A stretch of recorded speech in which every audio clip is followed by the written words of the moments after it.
تو خون پورا نکلنا چاہیے. اور یہ جو عمل ہے یہ کسائیوں کا غلط ہے, یہ اپنی سہولت کے لیے وہ کرتے ہیں. اچھا نہیں, یہ تو آپ بتا رہے ہیں کہ وہ اشارہ کاٹ دیتے ہیں, وہ منگا سا توڑتے ہیں. ایک ہے کہ وہ دل کی طرف ایک چھری چلاتے ہیں, دل کی طرف چھری چلاتے ہیں, وہ پھپھڑوں کی جو نالی ہوتی ہے سانس کی وہ بھی نکالتے ہیں. کسائیوں کے مختلف طریقے ہوتے ہیں, وہ ٹھنڈا کرنے کے لیے ہوتا ہے کہ جانور زیادہ نہ تڑپے, اور یہ نہیں کرنا چاہیے, خون پورا بہنے دیا جانا چاہیے. اور پھر اس کو یعنی جو سنت طریقہ شریعت اور جو کسی ایک جانور کے سامنے دوسرے جانور کو ذبح کرنا یہ بھی جائز اور درست نہیں ہے. رسول اللہ صلی اللہ علیہ وسلم نے فرمایا کسی, اچھا یہ دیکھیں ہمارا دین ایسا ہے کہ ذبح میں بھی احسان ہے, یہ بھی حدیث ہے. وہ کیا ہے, ایک جانور کے سامنے دوسرا ذبح نہ کیا جائے. تم اس کو 2 موتیں دے رہے ہو, پہلے اپنے بھائی کو مرتا دیکھے یعنی اپنے ساتھی کو, پھر اس کی گردن پہ چھری چلے, تو ایسا عمل نہیں کرنا چاہیے. لیکن جہاں پہ اضطرار ہو, اب مثال دے رہا ہوں حج کے اوپر ہے, 1000 اونٹ کھڑے ہیں اور انہوں نے ہزاروں قربانیاں کرنی ہیں, 27 لاکھ افراد نے حج کرنا ہے, لاکھوں قربانیاں, وہاں پہ اضطراری حالت ہوتی ہے کہ وہ چھری چلاتے جاتے ہیں. عربوں کا آپ کو پتہ نہر کرنے کا بڑا فاسٹ طریقہ ہوتا ہے.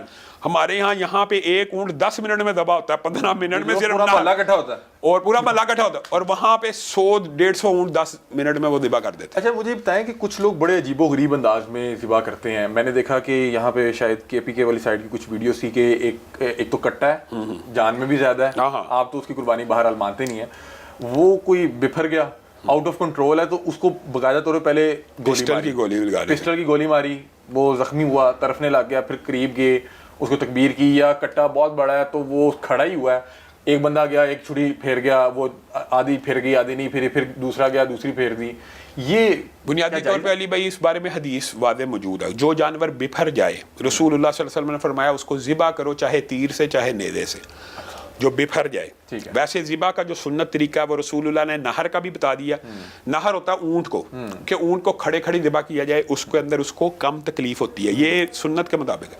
اور یہ جو بڑے جانور ہوتے ہیں ان کو لٹا کے ذبح کیا جائے, اس میں ان کو کم تکلیف ہوتی ہے. ایک جانور بپھر گیا تو رسول اللہ سے صحابہ نے پوچھا کہ وہ بپھر گیا, رسول اللہ نے کہا تیر چلا دو, نیزے سے ذبح کر دو. تو اس تناظر میں اگر واقعی کوئی جانور بپھر جائے, اس کو گولی مار کے اس کو گرا کے ذبح کرنا جائز ہے. وہ اس کا آپ کو دلیل دوسری بھی مل جائے گی. شکار کیسے ہوتا ہے, شکار بھی اسی طرح ہوتا ہے, آپ زخمی کر دیتے ہیں اور پھر اس کو جا کے ذبح کرتے ہیں, تو یہ جائز طریقے ہیں. یعنی اگر نیزہ تیر سے جائز ہے تو گولی کے ساتھ بھی جائز ہے, کوئی حرج نہیں ہے. جو دوسرا طریقہ ہے کہ جس میں کم سے کم اذیت ہو وہ بھی جائز ہے. جو آپ نے کہا بعض لوگ کٹے کو بھی نہر کرتے ہیں یا گائے کو بھی نہر کرتے ہیں, اس سے جانور حلال حرام نہیں ہوتا. مراد تو ذبح کرنا ہے نا, خون نکالنا ہے نسوں سے, یہ جائز طریقے ہیں. اچھا قربانی کے بعد سب سے پہلے یہ کلیجی, بلکہ ایک سوال میں یہاں پہ ایک اور ایڈ کر لوں, میرے ٹیم ممبر کی طرف سے مجھے دیا گیا تھا کہ بہت سے لوگ ہاتھ لگواتے ہیں, کسی بڑے کو بلایا کہ بھائی جان یہ ذرا برکت کے لیے چھری سے پہلے, یعنی کہ تکبیر سے پہلے چھری پہ ذرا ہاتھ لگا دیں, یا کسی جو شخص وہاں پہ موجود نہیں ہے یا وفات پا چکے اس کے نام کی قربانی کرتے ہیں. اس حوالے سے کیا علی بھائی یہ تو آپ نے 2 سوال کیے. یہ جو معاشرے کا عرف ہے نا کہ بڑے کا ہاتھ لگوا لیا, یہ کیوں ہوا یہ بھی سنیں. لوگ جب اپنے ہاتھ سے قربانی نہیں نہ کرتے, وہ چھری کو ہاتھ لگا کے کسائی کو وکیل بناتے ہیں, یعنی نیابت اس کو دیتے ہیں. خود کرنا چاہیے. رسول اللہ کے دور میں عورتیں خود قربان کیا کرتی ہیں. یہ میں نے آپ سے سوال کرنا تھا کہ خاتون بھی تکبیر کر سکتی ہے؟ بالکل کر سکتی ہے. یہ بھی دیکھیں غلط العام ہے, عورت خود قربانی کر سکتی ہے. اور رسول اللہ کے دور میں صحابیہ نے تیز پتھر کے ساتھ قربانی کی ہے, تیز پتھر سے. تو چھری سے تو بہرحال وہ کندی ہوتا ہے, پتھر جتنا مرضی تیز ہو, تو عورتیں بھی قربانی کر سکتی ہیں. بلکہ مجھے آپ کو اپنے بچوں کو, اپنے بزرگوں کو یہ عادت ڈالنی چاہیے کہ خود چھری چلائیں. یہ اصل میں فلسفہ قربانی ہے کہ اے اللہ اگر میں تیری رضا کے لیے اس جان کو قربان کر رہا ہوں تو ضرورت پڑی اپنی بھی قربان کر دوں گا. خود کریں گے تو وہ احساس پیدا ہوگا. اگر کسائی کرتا رہے گا, آپ گھر کے اندر بیٹھے رہے ہیں, آپ کے اندر وہ دل وہ جذبات پیدا نہیں ہوتے. اسی لیے یہ معاشرتی عرف ہے, اس کو میں تو حرام نہیں کر سکتا, مطلب چھری لگانے سے حرام تو نہیں ہو جاتا. تو یہ بزرگوں کی ایک, یہ کیوں لگاتے ہیں اس کے پیچھے یہ سائیکالوجی یہ ہوتی ہے. دوسری بات یہ جو آپ نے دوسرا سوال کیا, کسی ایسے شخص کے نام کی قربانی کرتے ہیں کسی ایسے پہ موجود نہیں ہے یا میت. یہ جو ہے سوال بڑا فقہی سوال ہے, اس کے اندر آپ کو پتہ بہت لمبا چوڑا اختلاف ہے. لیکن میں جس موقف کو راجح سمجھتا ہوں وہ یہ ہے کہ مالی صدقہ کسی بھی میت کی طرف سے ہو جاتا ہے. اور خود رسول اللہ صلی اللہ علیہ وسلم نے جب قربانی کی, انہوں نے کہا یہ میرے اور میرے گھر والوں کی طرف سے, اور یہ امت کی طرف سے, امت کے ان غریبوں کی طرف سے. تو مجھے بتائیں کہ رسول اللہ کے سارے گھر والے تو زندہ نہیں تھے. حضرت خدیجہ تو فوت ہو چکی تھی. مثلا اس کا مطلب ہے کہ میت کی طرف سے قربانی مالی صدقے کے طور پہ ہو سکتی ہے. تو اسی طرح اگر میں کہوں مالی صدقہ ویسے بھی یہ ہوتا ہے کہ کوئی بھی بندہ اپنے دوست کی طرف سے سبیل لگوا لے, ماں کی طرف سے لگوا لے, باپ کی طرف سے لگوا لے, تو قربانی بھی بنیادی طور پہ مالی صدقہ, بدنی عبادت نہیں ہے. تو مالی صدقے کے طور کے اوپر اگر قربانی کوئی بندہ اپنے فوت شدہ والدین کی طرف سے کرتا ہے, یہ مسئلہ ایک سمجھنے کی ضرورت ہے. کی طرف سے کرنا اور ایک ان کے لیے کرنا, ایک باریک فرق یہ ہے کہ بعض لوگ یہ سمجھتے ہیں کہ یہ جی اہل حدیث دیکھیں جی مالی صدقہ کرتے ہیں, رسول اللہ کی جانب سے بھی کر دیتے ہیں, والدین اپنے فوت شدہ والدین کی طرف سے بھی کرتے ہیں, ہم ان کی طرف سے کرتے ہیں, ان کے نام پہ نہیں کرتے. بعض لوگ قربانی جب کرنے پہ آتے ہیں تو رسول اللہ صلی اللہ علیہ وسلم یا علی حجویری جب 11ویں شریف کا دودھ بانٹا جاتا ہے ان کے نام پہ دے دیا جاتا ہے, ان کی طرف سے نہیں دیا جاتا. اگر آپ ان کی طرف سے دینا تو 100% جائز ہے, ان کے نام پہ نہیں دینا. میں سمجھ گیا ہوں, میں اس کنسیپٹ کو سمجھ گیا ہوں. غیر اللہ کے نام پہ نہیں ہو سکتا, صرف اللہ کے نام پہ. ہاں نام اللہ کے ہو, ان کی طرف سے ہو تو جائز ہے. ٹھیک ہے. اچھا میں یہ جو آپ نے بیچ میں بالکل تھوڑی سی گفتگو ہوئی کہ خاتون تکبیر کر سکتی ہے. ہاں تکبیر کرے, قربانی کرے, کرنی چاہیے, کرنی چاہیے. ہاں کیوں نہیں کرتے؟ ہاں یہ بتائیں, میں کہتا ہوں ہمارے ہاں جو مرد ہیں وہ بھی نہیں کر پاتے. ہمارے ہاں مرد چھری گائے کی گردن پہ یا اونٹ کی گردن پہ نہیں پھیر سکتے علی بھائی, کسائی کو کہتے ہیں. تو یہ ہماری امت, ہماری قوم تو ایسے پیدا ہو کہ اگر کوئی کسی شخص کو پتہ لگے کہ فلان جگہ کسی خاتون نے تکبیر کی ہے تو کہے گا استغفر اللہ یہ کیا ہو گیا, یہ میں مفتی صاحب سے پوچھتا ہوں. لوگوں کو نہیں پتا, لوگوں کو نہیں پتا. بالکل خواتین کیوں تکبیر نہیں کرتی؟ کرنی چاہیے, کرنی چاہیے, مطلب کہ اس کو ہمیں عام کرنا چاہیے, بالکل عام کرنا چاہیے, بالکل کرنا چاہیے. اچھا ایک اور چیز مجھے بتائیں کہ اگر آپ کا جو کسائی ہے وہ تکبیر نہیں پڑھتا, ہاں یعنی بھول جاتا ہے بسم اللہ اللہ اکبر کہنا بھی, ہاں اس کے بارے میں علماء کے موقف یہی ہے کہ نسیان جو ہے نا اس امت کے اوپر معاف ہے. ایک ہے جان بوجھ کے عمدن نہ پڑھنا, ایک ہے بھول گیا تو اس کی قربانی جائز ہوگی. بھول چوک اسلام میں معاف ہے, بھول چوک معاف ہے, تو بھول چوک کے اندر وہ مسئلہ آ جائے گا کہ اس کو معاف کر دیا جائے گا. اچھا چلیں اب قربانی ہو گئی ہے تو اب ذرا کھانے کی طرف آتے ہیں کہ کیا چیز کھائی جا سکتی ہے, کیا کیا نہیں کھا سکتے. لیکن اس سے پہلے وقت ہوا ایک بریک کا, کہیں مت جائیے گا, علامہ صاحب ہمارے ساتھ موجود ہیں, گفتگو کا سلسلہ یہیں سے شروع کریں گے.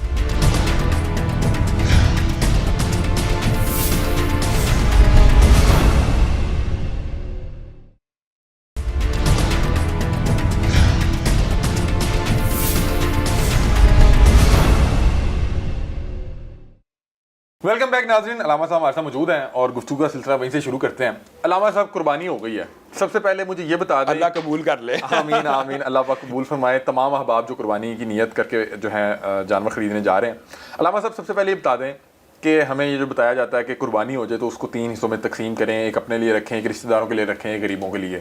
اور بہت سے لوگ یہ کہتے ہیں کہ فلاں بندہ فلاں اتنے دن تک کھاتا رہا, اور کچھ لوگ یہ سمجھتے ہیں کہ صرف محرم کے چاند چڑھنے تک آپ قربانی کا گوشت کھا سکتے ہیں, اس کے بعد نہیں کھا سکتے. تو اس حوالے سے بتا دیں کہ تقسیم کس طرح سے کرنا چاہیے, کتنا کرنا چاہیے, کیا تمام گوشت بھی آپ خود رکھ سکتے ہیں, اور کب تک آپ قربانی کا گوشت کھا سکتے ہیں؟ بنیادی طور پہ علی بھائی اس میں اسلام میں کوئی قدغن نہیں ہے. ایک ہوتا ہے مستحب ہونا, سنت ہونا. تو رسول اللہ صلی اللہ علیہ وسلم نے حضرت عائشہ سے پوچھا کوئی چیز ہے, کوئی چیز باقی ہے, تو انہوں نے کہا وہ بکری کی ران باقی ہے. تو رسول اللہ نے کہا صرف وہی باقی نہیں ہے, باقی سب باقی ہے, یعنی جو اللہ کے پاس پہنچے. یہ ہے ترغیب دینا. اگر قربانی بندہ کرے, اور قرآن پاک میں بھی حکم ہے کہ 22 کو کھلاؤ, فقیر کو کھلاؤ, کانے کو, موتر, یعنی سارے کا ذکر موجود ہے کہ جب آپ قربانی کرو خود بھی کھاؤ اور غریبوں کو بھی کھلاؤ. ایک ہے مستحب عمل. مستحب عمل تو یہی ہے کہ سارا اللہ کے راستے میں بانٹ دیا جائے. پھر مستحب عمل تو یہ ہے کہ کم از کم 3 حصے بنا لیے جائیں. لیکن اگر کوئی بندہ یہ کہ میں نے ہی سارے, میرے گھر والے اس چیز کے مستحق ہیں, میں نے تو آج 1 سال بعد بکرا کی ہے, میں تو پورا سال میرے بیوی بچے نہیں کھا سکے, میں ہی کھانا چاہتا ہوں, تو اس میں بھی کوئی قدغن نہیں ہے. یہ لوگوں کا اعتراض غلط ہے. بعض لوگ سمجھتے ہیں جی پورا رکھ لیا. جائز ہونا الگ بات ہے. دیکھیں ایک ہے جائز ہونا, ایک ہے مستحب ہونا. مستحب آپ کو بتا دیا سارا صدقہ کرے, 3 کرے, میکسیمم کرے. لیکن اگر ایک بندہ پورا ہی رکھ لیتا تو کیا جائز ہے؟ 100% جائز ہے. جائز آپ قربانی کرے پورا گوشت بھی گھر رکھ سکتے ہیں, رکھ سکتے. اور کب, لیکن اصل بات یہ ہے وہ قربانی کا پورا فلسفہ نہیں اس نے عہد کیا جو غریبوں. دیکھیے میں کہتا ہوں ایک بندہ ایسا غریب بھی تو ہو سکتا ہے, غریب بھی تو پیسے جوڑ کے قربانی کر سکتا ہے, اس نے پورا سال گوشت نہیں کھایا, آج وہ چاہتا ہے کہ میرے بیوی بچے کھا لیں کچھ دن, کھل کے کھائیں, تو وہ رکھ لے, اس میں اعتراض نہیں ہے. لیکن قربانی کا فلسفہ یہ ہے کہ تو پورا سال کھاتا تھا, غریب تو کھاتے نہیں, ان کو بھی تو کھلا. آج کل قربانی تو وہ لوگ کرتے ہیں جو متمول گرانے کے ہیں, تو کم از کم ان کو تو, غریب لوگوں کو بکرا جو سارا سال نہیں کھا سکتے, ان کے پیٹ میں ڈالنا چاہیے. کب تک کھا سکتے ہیں؟ ہاں یہ اس کی کوئی حد, یہ بات ساری یہ باتیں غلط ہیں. اچھا پورا سال رکھنا چاہیں رکھ لیں, قربانی کا 6 گوشت جب مہینہ تک رکھنا چاہیں رکھ لیں. یہ مذاق تو بنا ہوا جی 6 مہینے بعد فریج سے نکلا. جائز ہونا ایک الگ بات ہے, مستحب ہونا, کرنا کیا چاہیے وہ دیکھیں. ایک ہوتا ہے ترغیب اور کرنا یہ چاہیے, وہ ہم بھی کہیں گے یار 1 دن میں ختم کر لو 2 دن میں. لیکن اگر کوئی بندہ کہ فریج میں پڑا 6 مہینے سے تو حرام ہو گیا, کوئی حرام نہیں ہوتا. محرم کا چاند آ جائے, سفر کا آ جائے, کوئی حرام نہیں ہوتا. اچھا قربانی ہوتی ہے تو ہمارے ہاں ایک روایت ہے, کلچر ہے, اور میرا خیال ہے یہ سنت عمل بھی ہے, یہ آپ بتائیں گے کہ سب سے پہلے جو کلیجی اور پھیپھڑے وغیرہ ہوتے ہیں اس کی ہانڈی پکتی ہے, اور جہاں تک مجھے پتا ہے بتایا جاتا ہے کہ یہ شاید سنت ہے. نہیں, وہ سنت کی جو بات ہے نا, یہ بات درست ہے. رسول اللہ صلی اللہ علیہ وسلم قربانی کے دن قربانی کے گوشت سے اور قربانی کے جانور سے اپنا روزہ افطار کرتے تھے. مراد یہ نہیں کہ روزہ ہوتا ہے, پانی بندہ پیتا ہے, میٹھا کھاتا ہے, جو لیکن کھانا جو کھانا چاہیے وہ قربانی کا کھانا چاہیے. تو سب سے پہلے جو چیز نکلتی ہے نیچرلی وہ کلیجی ہوتی ہے, اور اس کو سب سے پہلے پکا لیا جاتا ہے. تو بہرحال یہ سنت تو ایک بہت اچھی سنت ہے کہ انسان قربانی کے گوشت سے افتتاح کرے اپنے کھانے کا. قربانی کے دن جو کھانے کا افتتاح ہے وہ قربانی کے گوشت سے کرنا مستحب ہے. قربانی کے دن مرغی کھانا قربانی کے دن کوئی بیوقوفی مرغی کھاتا ہوگا, نہیں تو کھائیں, وہ بھی جائز ہے, وہ جائز تو ہے نا. کچھ لوگ مطلب کہ قربانی کے دن بھی مرغی کھا رہے ہوتے ہیں کہ جی ہم نہیں کھاتے قربانی کا گوشت. ہاں, وہ کچھ لوگ تو قربانی سے ویسے الرجی ہوتے ہیں, ان کو تو قربانی کے نام سے چڑ ہوتی ہے. وہ بھی یہ دوبارہ ٹرینڈ شروع ہو جائیں گے جی قربانی چھوڑے گا, کولر لگا لیں پانی کا فلانا, کیا کہیں گے آپ مجھے ایک بات بتائیں, یہ جو کنسیپٹ ہے وہ موبائل آئی فون لینے وقت نہیں ان کے ذہن میں آتا؟ آئی فون لینے سے پہلے کولر لگوا دیں. یہ کبھی آپ نے سنا آئی فون کی جگہ کولر لگوا لیں؟ یا اچھا یہ بھی ایک اور آپ نے تو یہ بات کی ہے, میں نے پچھلے دنوں پوسٹ پڑھی ہے کہ مسجد میں جو سیمنٹ کی بوری دینے سے بہتر ہے کسی غریب کے گھر گندم کی بوری دے دو. یہ اس طرح کی پوسٹیں بھی چلتی ہیں. یعنی آپ جو قربانی کے شعار ہیں, شعار قربانی اتنا اہم ہے علی حمزہ بھائی, یہ شاید لوگوں کو اندازہ نہیں ہے. رسول اللہ صلی اللہ علیہ وسلم نے فرمایا جس بندے کے پاس استطاعت ہے کہ وہ قربانی کر سکتا ہو اور وہ قربانی نہ کرے, وہ ہماری عیدگاہ میں نہ آئے. یہی میں نے پوچھا تھا کہ قربانی کب فرض ہوتی ہے؟ ہاں, جب آپ کے پاس اتنے پیسے موجود ہوں جس سے آپ جانور خرید سکتے ہیں, آپ کے اوپر فرض ہے. اس کے لیے زکوٰۃ کا نصاب نہیں ہے. یہ بھی ایک غلط بات ہے کہ صاحب جو زکوٰۃ کا نصاب ہوگا تو فرض ہے. اگر آپ کی جیب میں قربانی کے پیسے موجود ہیں, 20-30 ہزار روپے موجود ہے, 20-30 ہزار موجود ہے, تو آپ گائے کے اندر حصہ ڈالیں. اگر 40-50 ہزار موجود ہے, بکرا خریدیں, کیونکہ رسول اللہ نے فرمایا جس کی پاس استطاعت ہے اور اس نے قربانی نہ کی وہ ہماری عیدگاہ میں نہ آئے. اچھا مجھے بتائیے گا کہ بکرے کے بہت سے لوگ کپورے بھی کھاتے ہیں, اوجری بھی کھاتے ہیں, لیکن اس پہ بہت سے لوگوں کی اختلاف رائے بھی ہے. کچھ لوگ اس کو نہیں پسند کرتے, کچھ لوگ کہتے ہیں کہ نہیں یہ کھانے نہیں چاہیے, مکروہ ہے. کوئی جانور جو قربانی کا جانور اس میں کچھ حصے مکروہ بھی ہیں یا کیا معاملہ؟ بنیادی طور علی بھائی بنیادی طور پہ قرآن و سنت کے مطابق جو جانور حلال ہوتا ہے نا, ذبح ہو گیا, اس کا ہر عضو حلال ہوتا ہے. اوجری بھی حلال ہے, کپورے بھی حلال ہیں, مغز بھی حلال ہے, کلیجی بھی حلال ہے, یہ ساری چیزیں حلال ہیں. ہاں فقہ حنفی کے اندر یہ فتاوی جات موجود ہیں کہ یہ 7 چیزیں حرام ہیں, لیکن افسوس قربانی کے جانور میں بھی حرام, وہ کہتے ہیں مکروہ ہے تحریمی اس کو. اچھا, تو پھر بھی دکھ کی بات پتہ کیا ہے کہ وہ ان کے فتوے کے اوپر پھر بھی عمل نہیں ہوتا. آپ مگر گردے کپورے کی دکان پہ چلے جائیں, وہ سارے چل رہے ہیں. اوجری بھی چلتی ہے, اوجری بڑے لوگ کھاتے ہیں, تو یہ جائز ہیں.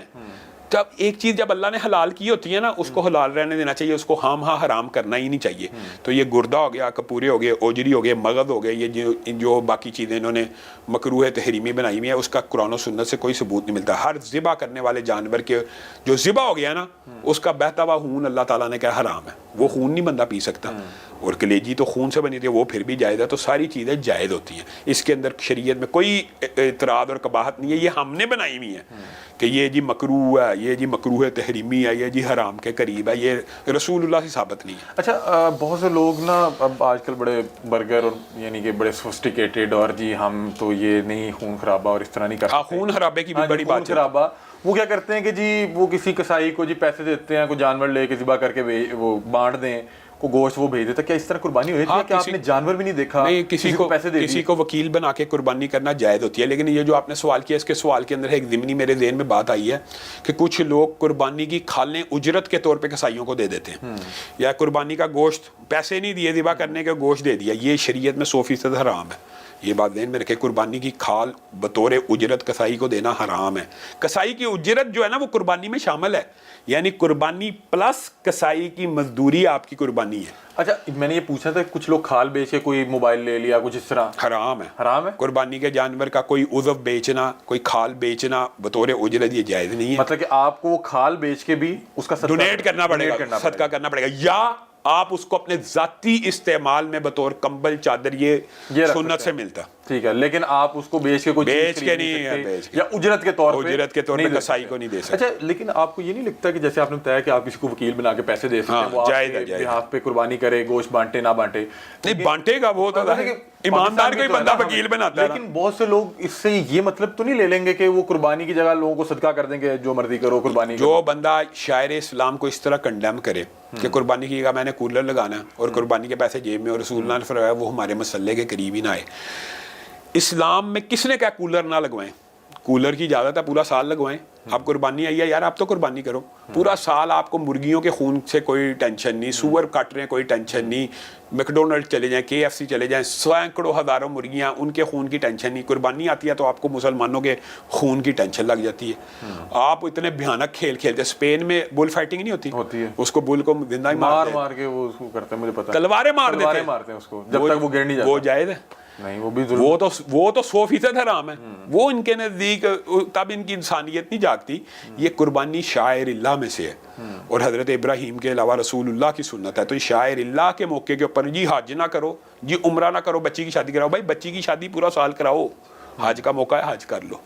یہ حج اراکین اسلام میں سے ہے. عمرہ یعنی ایک نیکی کو دوسری نیکی کا سبسٹیچیوٹ سمجھنا, یہ جہالت کے اوپر مبنی بات ہے. ہاں, پریورٹیز سیٹ کرنی چاہیے کہ میں یہ نیکی زیادہ کروں گا, میں یہ نیکی زیادہ کروں گا. ہر بندے کی اپنی پریورٹی ہو سکتی ہے, ہر بندے کا اپنا دل ہو سکتا ہے, مجھے یہ نیکی اچھی لگتی ہے, لیکن یہ کہنا میں نے یہ نیکی کرنی ہی نہیں ہے یا اس نیکی کا اجر نہیں ہے, یہ بہت بڑی جہالت. اچھا, پروگرام کا وقت ختم ہو رہا ہے. آخری ایک سوال آپ سے کرنا چاہ رہا ہوں, اسی کے ساتھ جو ہے ہم اجازت بھی چاہیں گے کہ قربانی کے جانور کی تشہیر کرنا یہ کیسا ہے؟ اور کچھ عرصے سے میں دیکھ رہا ہوں کہ چاند رات یا اس سے پہلے ایک فیسٹیول اور ایک میلہ لگا لینا, اس میں جانور کے آگے خواتین بھی ناچ رہی ہیں, ڈسکو لائٹس لگی ہوئی ہیں, اور عجیب و غریب سی حرکات ہو رہی ہیں, اور باقاعدہ ایک تشہیری پروگرام ہے, جی فلاں صاحب نے اتنے کروڑ کا جانور لیا ہے. اس حوالے سے انا للہ و انا الیہ راجعون ہی بندہ پڑھ سکتا ہے کہ اللہ تعالیٰ قرآن پاک میں کہہ رہا ہے کہ اللہ کو نہ قربانی کا گوشت پہنچتا ہے, اللہ کو پہنچتا ہے, نہ خون پہنچتا ہے, دلوں کا تقویٰ پہنچتا ہے کہ آپ نے اللہ کے کتنے خوف سے اور کس نیت سے قربانی کی ہے. چھری چلائی ہے جانور کی گردن پہ تو اپنی خواہش نفسانی پہ بھی چلائی ہے کہ نہیں, اللہ کے لیے آپ نے کیا کیا. اور اگر آپ قربانی کے جانور کے آگے جیسے آپ کہہ رہے ہیں عورتیں بھنگڑا ڈال دی, آپ حیران رہ جائیں گے. ہمارے یہاں پہ بھی کچھ ایسے گھر موجود ہیں, وہ قربانی کے جانوروں کی گردنیں اوپر باندھتے ہیں. میں ان کو کہتا ہوں یار تاکہ ہمارا جانور بڑا نظر آئے, باہر سے نظر بھی ہے, دروازے کے باہر سے بھی. اب مجھے بتایا وہ بیچارہ جانور نہ بیٹھ سکتا ہے, تو یہ قربانی کر رہے ہیں کہ تشہیر کر رہے ہیں. تو ریاکاری جو ہے, ریاکاری ایک ایسا عمل ہے جس سے اعمال نیک برباد ہو جاتے ہیں. رسول اللہ صلی اللہ علیہ وسلم نے فرمایا بندہ نماز کے لیے آتا ہے اللہ کے لیے پڑھنے, لیکن ساتھ والے بندے کو دیکھ کے اپنی نماز کو خوبصورت کرتا ہے, مزین کرتا ہے. آیا تو اللہ کے لیے تھا, لیکن اس کی وہ نماز قبول نہیں ہوتی کہ بندہ کھڑا تھا تو میں نے لمبی کر لی. تو جو بندہ لوگوں کے لیے قربانی کی تشہیر کرے, ریاکاری کرے, اس کی کیسے قبول ہوگی؟ بس یہ اختتام ہی ہے. بس میں چاہوں گا اس پہ بھی آپ تھوڑی سی بات بتا دیں کہ یہ جو 50 لاکھ 50 کروڑ کے جانور ہیں, وہ جانور کھڑے ہونے سے آواز آ رہے ہیں, وہ اس کو 3 بندے مل کے اٹھا رہے ہیں, اور وہ سانس اس انداز میں لے رہا ہے کہ وہ لگ رہا ہے کہ بیمار ہے, کیونکہ اس کے اوپر اتنا ان لوگوں نے گوشت چڑھا دیا ہے, اور اس کو پتہ نہیں کیا کیا فیڈ کھلائی ہے, اور وہ زیادہ تر فیڈ ساری یہ ولایتی فیڈ ہوتی ہے, یہ باہر سے وہ اس کی فیڈز آتی ہیں. کیا یہ قربانی کے عمل کو بنیادی طور پہ پھر یہ بھی آ جائے گی تشہیر کی نیت سے اور ریاکاری کی نیت سے؟ اگر تو اس نے ریاکاری اور شہرت کی وجہ سے یہ کام کیا, اس کا عمل ضائع. یہاں تک آپ نے جو دوسرا فیڈ کا سوال کیا نا, یہ جانوروں کے لیے حلال حرام علی بھائی فرق ہوتا ہے. یعنی مرغی کے لیے تو کیڑے وغیرہ کھانا جائز ہے, ہمارے لیے نہیں جائز, تو اس لیے وہ حلال ہے. اس لیے جانوروں کی وہ فیڈ جو چارے وغیرہ میں آتی ہے وہ جانور کے لیے حلال ہے. لیکن یہ جو آپ نے سوال اٹھایا نا 50 لاکھ کا کروڑ کا جانور سانس ہی نہیں آ رہا, وہ مرنے لگ رہا ہے, آواز آ رہا ہے, تو وہ تو یہ دیکھیں وہ تو ڈیمیج میں آ گیا, وہ تو حالت میں آ گیا. اور ایک بات صرف میں ضمنی طور پہ خود ایڈ کرنا چاہتا ہوں لوگوں کی اویئرنیس کے لیے, وہ سوال آپ قدرتی کر نہیں سکے. دوندا جانور, 2 دانت کا جانور کرنا چاہیے کم از کم. رسول اللہ صلی اللہ علیہ وسلم نے صرف 2 دانت کی شرط بیان کیا, اور بھیڑ کا 1 سال کا اس کے لیے لگے گا جس کی جیب میں پیسے نہیں ہیں یا جانور اویلیبل نہیں ہے. صرف 2 شرطیں. تو بھیڑ کا 1 سال کوئی عمر نہیں, ہر جانور کے لیے دوندا شرط ہے. 2 دانت. میں تو دوندا اور چوگا اس لیے نہیں پوچھا کہ اب یہ ہر شخص کو پتا ہے کہ 2 دانت ہے تو دوندا ہو گیا, 4 دانت ہے 2 دانت منیمم عمر ہے قربانی کے لیے. لیکن جو یہ لوگ کہتے ہیں کہ چھترا 6 ماہ لگ جاتا ہے, یہ بات بالکل 100% غلط ہے, 100% غلط ہے. یہ بات لوگوں کو بتانی چاہیے کہ چھترا 6 مہینے کا اس کا لگنا ہے. اگر گھر کا ہو نہیں